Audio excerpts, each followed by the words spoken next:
నానా నానా ఏంట్రా?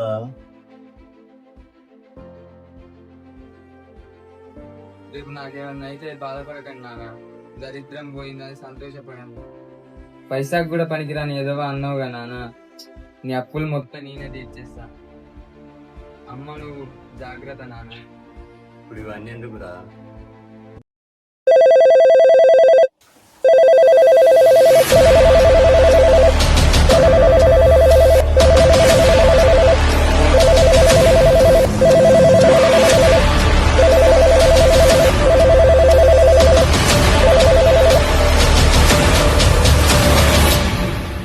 హలో బాబు, మీ అబ్బాయికి యాక్సిడెంట్ అయి చనిపోయారు.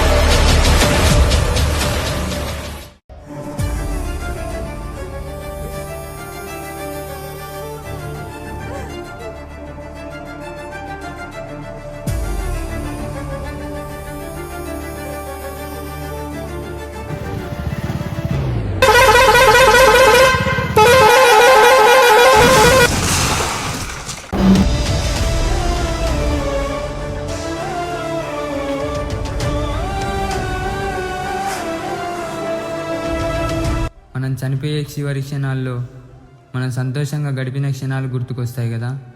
నాకు మాత్రం నా కొడుకు అమెరికాలో జాబ్ చేస్తాను. నా కొడుకు ఏమో తక్కువ, నా కొడుకు నెలకు ₹1,00,000 జాబ్ చేస్తున్నాడు. కొంతమంది ఉంటారు కొడుకులను దేనికి పనికి రాకుండా పెంచుతారు.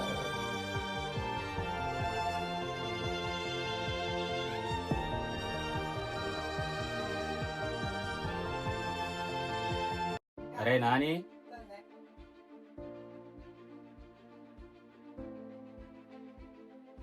మామయ్య వాళ్ళకు డబ్బులు మనం ఇచ్చేది ఉన్నది, ఒకసారి ఇచ్చేసిరా.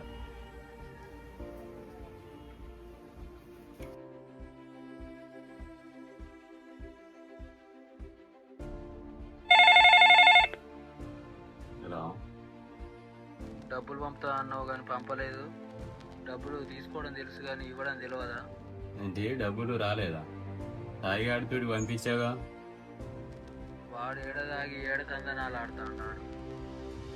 నువ్వేమన్నా చేయి, నా డబ్బులు అయితే నాకు ఇయ్యాలి. సరే బావగారు, ఈ 2-3 రోజుల్లో నేనే ఇచ్చేస్తాలేండి.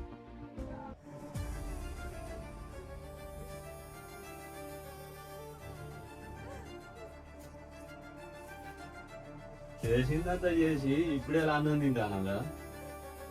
పైసకు పనికిరాని వెధవా, నువ్వు భూమి మీద బతకడం వేస్ట్ రా.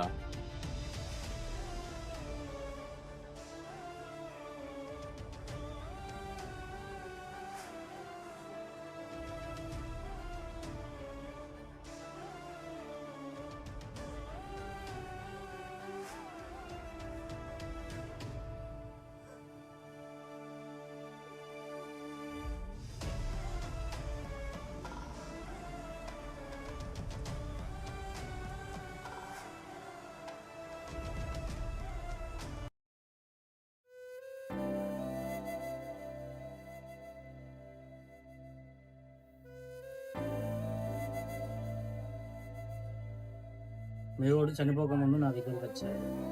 నాకు చదువు అబ్బాక ఆపేసా అంకుల్. లేదంటే నేను బాగా చదువుకొని మంచి జాబ్ చేసుకొని అమెరికాలో సెటిల్ అయ్యేవాడిని. నేను చదువుతానంటే మా నాన్న జీవితానికి ఉండేనా నన్ను చదివిపిస్తాడు అంకుల్. కానీ నా జీవితం కోసం మా నాన్న జీవితానికి ఉంచలేదు. మనమే సరిగా అర్థం చేసుకోలేదు.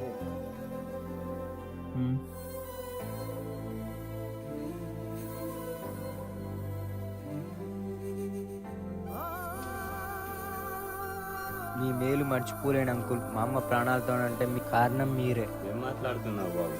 అదే కదా అంకుల్, మీ అబ్బాయితో డబ్బులు పంపించారు అమ్మ ఆపరేషన్కి. నేను పంపించడం ఏంది డబ్బులు? హలో, నాన్న నిన్ను డబ్బులు అడగమన్నాడు అమ్మ ఆపరేషన్కి, కొంచెం అర్జెంట్. సరే నేను నాన్నతో మాట్లాడి డబ్బులు తీసుకొస్తా, వచ్చి తీసుకోండి. ఈ డబ్బులు తీసుకోండి అంకుల్, ఈ డబ్బులు మీవే. ఈ మేలు ఈ జన్మలో మర్చిపోలేను అంకుల్.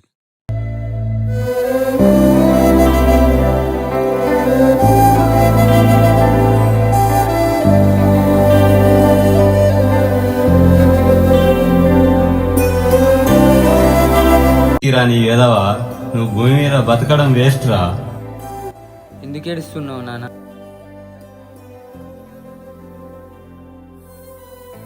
ఇది నాకొక్కడికే కాదు నాన్న, నాలాంటి చాలా మంది వాళ్ళ తల్లిదండ్రులు బయట వాళ్ళు ఏదో అన్నారని, పరువు పోతుందని బయట వాళ్ళ మాటలు నమ్మి వాళ్ళ కొడుకుల మీద కోపం చూపిస్తారు.